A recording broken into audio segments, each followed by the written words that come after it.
ರಾಹುಲ್ ಗಾಂಧಿ ಅವ್ರ ಮಾತು ಅಂದ್ರೇ ಒಂಥರ ಸ್ಪೆಷಲ್ಲು. ಏನಂದರೆ ಒಂದು ಕಾಮಿಡಿ ಆಗಿರುತ್ತೆ, ಇಲ್ಲ ಕಾಂಟ್ರವರ್ಸಿ ಆಗುತ್ತೆ. ದೇಶದ ಜನರನ್ನು ಎರಡು ಥರ ಡಿವೈಡ್ ಮಾಡಿದ್ದಾರೆ. ಸೇನೆಯಲ್ಲೂ ಕೂಡ ಜಾತಿಯನ್ನು ಹುಡುಕಿದ ಭೂಪ ಅಂತ ಕರೆಸಿಕೊಂಡಿದ್ದಾರೆ. ರಾಹುಲ್ ಗಾಂಧಿ ಅವರನ್ನು ಧೀರ ಶೂರ ಅಂತೆಲ್ಲ ಈ ಕಾಂಗ್ರೆಸ್ ಕಾರ್ಯಕರ್ತರು ಬಿಂಬಿಸ್ತಾರೆ. ಆ ಧೀರನಿಗೂ ಶೂರನಿಗೆ ಈ ಜಾತಿ ವಿಚಾರಕ್ಕೆ ಮೇಲ್ಜಾತಿಯವರ ಹೆಸರನ್ನ ತಗೊಳ್ಳೋ ಧೈರ್ಯ ಮಾತ್ರ ಇದ್ದಂಗೆ ಕಾಣ್ತಾ ಇಲ್ಲ. ಇವರು 90% ಬರ್ತಾರಾ ಅಥವಾ 10% ಇದ್ದಾರಾ ಅನ್ನೋದು ಗೊತ್ತಿಲ್ಲ. ಈ ಸೇನೆ ವಿಚಾರಕ್ಕೆ ಮೂಗು ತೂರಿಸಿದ್ರಲ್ಲಿ, ಹಾಗೆ ಸೇನೆಯ ಬಗ್ಗೆ ಈ ಥರ ಒಂದು ವಿವಾದವನ್ನು ಮೈ ಮೇಲೆ ಎಳ್ಕೊಂಡಿದ್ರಲ್ಲಿ ರಾಹುಲ್ ಗಾಂಧಿ ಅವ್ರದ್ದು ಇದು ಫಸ್ಟ್ ಕೇಸ ಖಂಡಿತ ಅಲ್ಲ. ಸೇನೆಯ ವಿರುದ್ಧ ಮಾತಾಡುವಾಗ, ಸೇನೆಯಲ್ಲಿ ಜಾತಿಯನ್ನು ಹುಡುಕುವಾಗ ಎರಡೆರಡು ಸಲ ಆಲೋಚನೆ ಮಾಡಿ. ಜೈ ಶ್ರೀರಾಮ್. ನಾನು Ajit Bopnalli. Welcome to Hosadiganta digital. ಈ ಬಿಹಾರ ಎಲೆಕ್ಷನ್ ಇದೆಯಲ್ಲ, ದಿವಸದಿಂದ ದಿವಸಕ್ಕೆ ಕಲರನ್ನು ಪಡ್ಕೋತಾ ಇದೆ. ಅಂದರೆ ಕೆಂಪಾಗೋದು ಅಂತಾರಲ್ಲ, ರಂಗೇರೋದು, ಈ ಥರ ಆಗ್ತಾ ಇದೆ. ಈ ಮಧ್ಯದಲ್ಲಿ ಅಬ್ಬರದ ಭಾಷಣಗಳಿಗೆ ಏನೂ ಕೊರತೆ ಇಲ್ಲ. ನಮ್ಮ ಈ ಕಾಂಗ್ರೆಸ್ ಇದೆಯಲ್ಲ, ನಮ್ಮೆಲ್ಲರ ನೆಚ್ಚಿನ ಪಕ್ಷವಾದ ಕಾಂಗ್ರೆಸ್ಸಿನ ಅಧಿನಾಯಕರಾಗಿರುವಂತಹ ಹಾಗೂ ವಿಪಕ್ಷ ನಾಯಕನಾಗಿರುವಂತಹ ರಾಹುಲ್ ಗಾಂಧಿ ಅವರು ವೇದಿಕೆಯನ್ನು ಮಾತಾಡಿದ್ರು. ರಾಹುಲ್ ಗಾಂಧಿ ಅವ್ರ ಮಾತು ಅಂದ್ರೇ ಒಂಥರ ಸ್ಪೆಷಲ್ಲು. ಏನಂದರೆ ಒಂದು ಕಾಮಿಡಿ ಆಗಿರುತ್ತೆ, ಇಲ್ಲ ಕಾಂಟ್ರವರ್ಸಿ ಆಗುತ್ತೆ. ಈಗ ಕಾಮಿಡಿ ಆಗಿತ್ತಾ? ಖಂಡಿತ ಅಲ್ಲ, ಕಾಂಟ್ರವರ್ಸಿ ಆಗಿದೆ. ಏನಪ್ಪ ಮಾತಾಡಿದ್ರು ಅಂದರೆ ದೇಶದ ಜನರನ್ನು, ಭಾರತೀಯರನ್ನು ಎರಡು ಥರ ಡಿವೈಡ್ ಮಾಡಿದ್ದಾರೆ. ಅಂದರೆ 90% ವರ್ಸಸ್ಸು 10% ಅಂತ. ಅಂದರೆ ಎಲ್ಲಿಯ ತನಕ ಅಂತ ಕೇಳಿ, ಈ ನ್ಯಾಯಾಂಗ, ಸಂಪತ್ತು ಜೊತೆಗೆ ಭಾರತೀಯ ಸೇನೆ ಇದು ಕಂಟ್ರೋಲಲ್ಲಿ ಇರೋದು ಯಾರ ಕೈಲಿ ಗೊತ್ತಾ? ದೇಶದಲ್ಲಿರೋ 10% ಮೇಲ್ಜಾತಿಯವರ ಹತ್ರ. ಇದನ್ನು ರಾಹುಲ್ ಗಾಂಧಿಯವರು ಹೇಳಿದ್ದಾರೆ. ಸೇನೆಯಲ್ಲೂ ಕೂಡ ಜಾತಿಯನ್ನು ಹುಡುಕಿದ ಭೂಪ ಅಂತ ಕರೆಸಿಕೊಂಡಿದ್ದಾರೆ. अगर आप हिंदुस्तान के सबसे बड़ी कंपनियों को देखें, कॉर्पोरेट इंडिया को देखें, अदानी अंबानी जैसी कंपनियां जो हैं, 500 सबसे बड़ी कंपनी की आप लिस्ट निकालिए और इसमें पिछड़ा, अति पिछड़ा, दलित, महादलित, अल्पसंख्यक, आदिवासी को ढूंढ के निकाल दीजिए. आपको कोई नहीं मिलेगा, आपको एक नहीं मिलेगा. सारे के सारे 10% आबादी में से आते हैं. सारा बैंक का धन उनको जाता है, सारी नौकरियां उनको जाती हैं, ब्यूरोक्रेसी में उनको जगह मिलती है.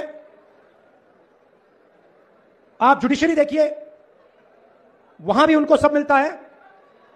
सेना में उनका कंट्रोल है. ನಮಗೆ ರಾಹುಲ್ ಗಾಂಧಿ ಅವರ ಮೈಂಡ್ಸೆಟ್ಟು ಅರ್ಥವೇ ಆಗಲ್ಲ. ಅಲ್ಲ, ಅವರು 90% ಯಾರೆಲ್ಲ ಬರ್ತಾರೆ ಅನ್ನೋದನ್ನು ಬಾಯಿಬಿಟ್ಟು ಹೇಳಿದ್ದಾರೆ. ಅಂದರೆ ದಲಿತರು, ಶೋಷಿತರು, ಮಹಾದಲಿತರು, ಅಲ್ಪಸಂಖ್ಯಾತರು, ಬುಡಕಟ್ಟು ಜನಾಂಗದವರು, ಹೀಗೆ ಇವರೆಲ್ಲ 90% ಅಂತೆ.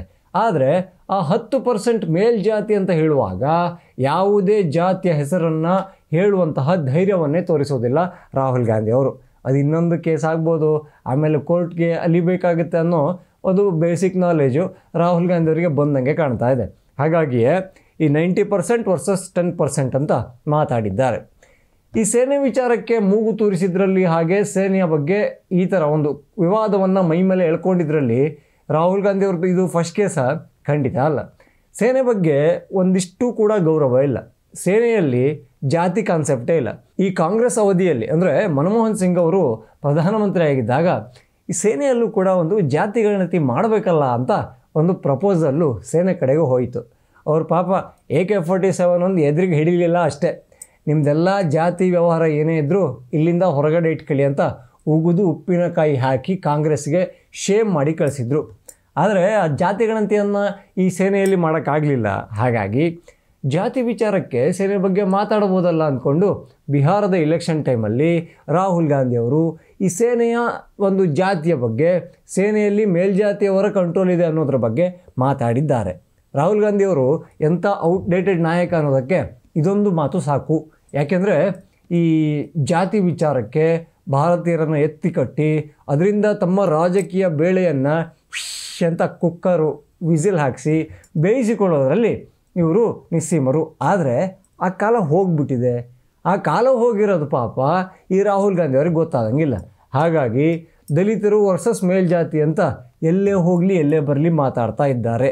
ಜೊತೆಗೆ ಈಗ ಸೇನೆಯಲ್ಲಿ ಜಾತಿಯನ್ನೇ ನೋಡದ ಸೇನೆಯಲ್ಲಿ ಯಾವುದೇ ರಾಜ್ಯದ ಒಂದು ಸೀಮೆ ಅಂತ ಗಣನೆಗೆ ತಗೊಳ್ಳದೆ ನಾವೆಲ್ಲ ಭಾರತೀಯ ಜಾತಿಯವರು ಅಂತ ಅಂದ್ಕೊಂಡು ದೇಶವನ್ನು ಕಾಯುವ ಸೇನೆಯಲ್ಲಿ ಈಗ ಜಾತಿ ವಿಚಾರಕ್ಕೆ ವಿಷ ಬೀಜವನ್ನು ಬಿತ್ತುವ ಕೆಲಸ ರಾಹುಲ್ ಗಾಂಧಿ ಕೈಯಿಂದ ಆಗಿದೆ. ಅವರ ಮಾತುಗಳೆಲ್ಲ ತುಂಬ ಚೆನ್ನಾಗಿರುತ್ತೆ ರೀ. ಅಂದರೆ ಈ ವಿಶ್ವಸುಂದರಿ ಆಗುತ್ತಲ್ಲ, ಆ ವಿಶ್ವಸುಂದರಿಯಲ್ಲಿ ಎಷ್ಟು ಜನ ದಲಿತರಿದ್ದಾರೆ ಅಂತ ಕೇಳಿದರು ಇದೇ ರಾಹುಲ್ ಗಾಂಧಿ ಅವರು.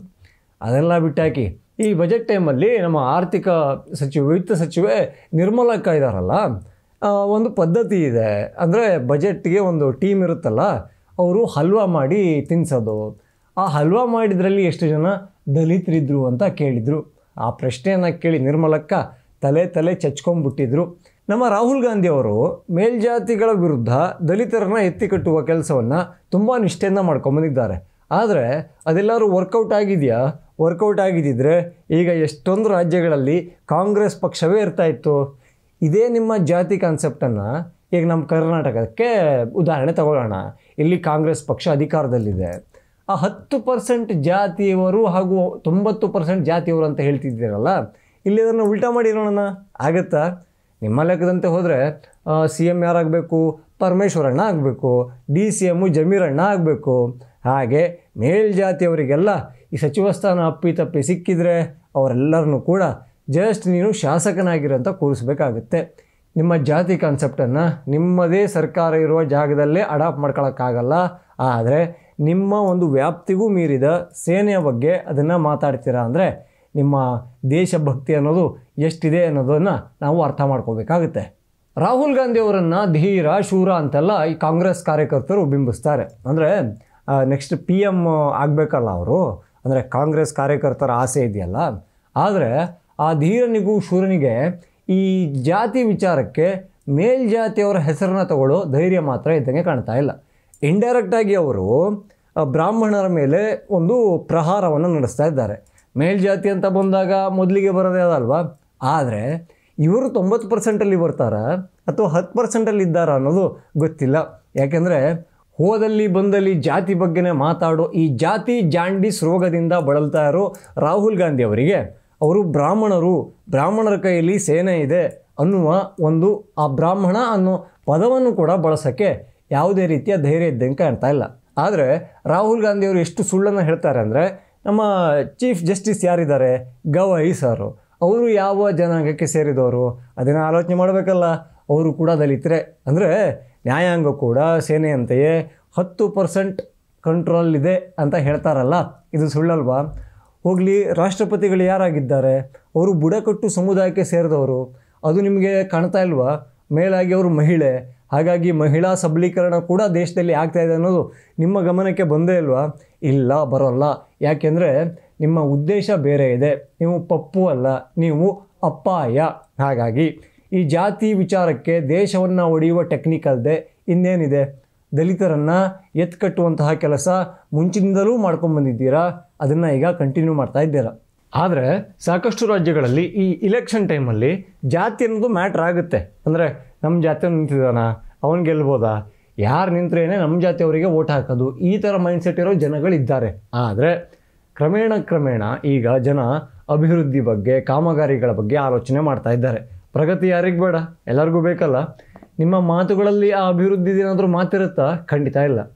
ದೇಶವನ್ನು ಒಡೆಯುವ, ಜಾತಿಗಳ ಮಧ್ಯೆ ಬೆಂಕಿ ಹಚ್ಚುವ, ಭಾರತದಲ್ಲಿ ಒಂದು ಒಡಕು ಮೂಡಿಸುವ ಮಾತುಗಳು ನಿಮ್ಮ ಬಾಯಲ್ಲಿ ಬರುತ್ತೆ. ಹಾಗಾಗಿ ನಿಮ್ಮನ್ನು ಇಷ್ಟಪಡುವವರ ಸಂಖ್ಯೆ ದಿನದಿಂದ ದಿನಕ್ಕೆ ಗಣನೀಯವಾಗಿ ಕಮ್ಮಿ ಆಗ್ತಾ ಇದೆ ವಿನಃ ಜಾಸ್ತಿ ಆಗ್ತಾ ಇಲ್ಲ. ಜಾಸ್ತಿ ಆಗಿದ್ದಿದ್ರೆ ನಿಮ್ಮನ್ನು ಕೂಡ ಎಲ್ಲರೂ ಲೀಡರ್ ಅಂತ ಒಪ್ಪಿಕೊಳ್ತಾ ಇದ್ರು. ಏನು ಹೇಳ್ತೀರಾ?